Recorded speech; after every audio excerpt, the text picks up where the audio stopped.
Okay, okay. Sir, मुझे बताइएगा, इस बार बड़ी कार्रवाई की गई है, ड्रग पेडलर की प्रॉपर्टी को जो है वो अटैच किया है। थोड़ा-सा डिटेल शेयर करें, कौन थे ये ड्रग पेडलर और क्या सीन था? आज ये आपको मैं बताता चलूँ कि 2025 की शुरुआत में ही एक एफआईआर जो है वो रजिस्टर हुई थी, जिसमें एक यहाँ की एक मोस्ट नोटोरियस ड्रग पेडलर जो थी वो लेडी थी शकीला बेगम, वो उसमें अरेस्ट हुई थी और वो अभी तक जो है वो भद्रवाह जेल में है उसी केस में। उसकी प्रॉपर्टी को जब हमने असेस किया, वो कोई 45 लाख 32,000 के आसपास उसकी जो है वो उसकी मालिक निकली। That is a 2 story building जो कि सदीकाबाद में है और क्योंकि उनके नोन सोर्सेज से जो है वो कहीं ज़्यादा बढ़ के है और उनके जो जो कार्रवाइयाँ हैं, वो उसी से इलिसिट कमाई हुई जो दौलत है, उसी से ही वो मकान बना हुआ है।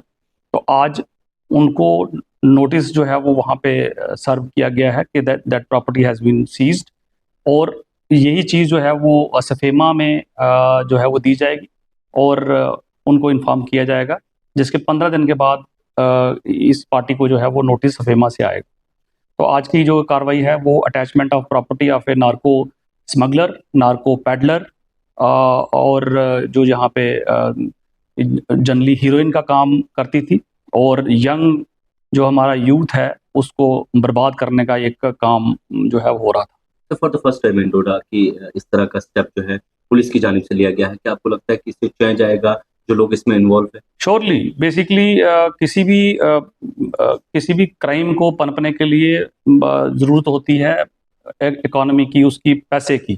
तो जब पैसे की चेन जो है वो उसमें से टूटेगी और ये एक्शन जो है ये सिर्फ नार्को स्मगलर्स को जो है वो उनके खिलाफ एक्शन तो है ही है, बट ये पूरे नार्को सिस्टम का जो है इकोसिस्टम को जो बिठाने का काम जो है ये वाली कार्रवाई करेगी। सर, जिस प्रॉपर्टी अटैच की गई है, पीछे भी इनको एक बार पीएसए लगा था।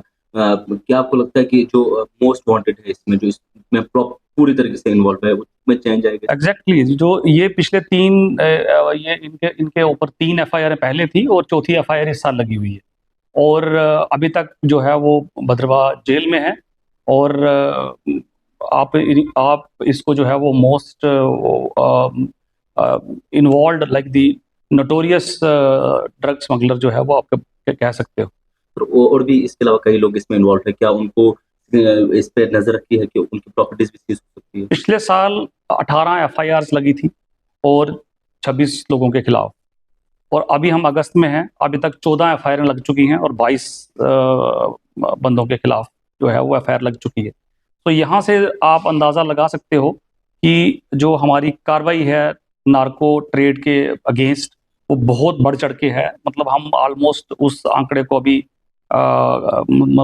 उस तक पहुंच चुके हुए हैं और आने वाले दिनों में जो है वो हम इसको डबल करने की कोशिश करेंगे और ये कोशिश करेंगे कि यहाँ का यूथ जो है वो इस ड्रग्स के चुंगल से जो है वो छूटे और जो इसका ड्रग का पूरा नेटवर्क है वो पूरी तरह से स्मैश हो जाए और इनको जो है वो जो ड्रग पैडलर्स और बाकी जो लोग इसमें इन्वॉल्व हैं उनको सख्त से सख्त सजा जो है जो उनको मिले।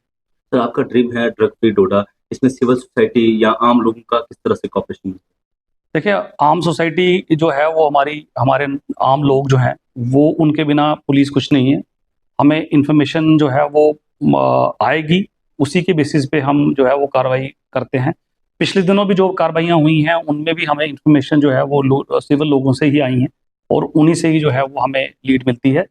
आपके द्वारा मैं यही सभी को अपील करना चाहूँगा कि ऐसी बला को, ऐसी वबा को अपनी सोसाइटी से मिटाने का पुरज़ोर जो हमारे साथ मिल के कोशिश करिए ताकि हम इसको सिस्टम से ही जो है वो भगा दिया जाए। सर, उन लोगों को क्या कहना चाहेंगे जो अभी भी चाह रहे हैं कि वो इससे ऐसी जैसी चीज़ों में जो है वो इन्वॉल्व रहें?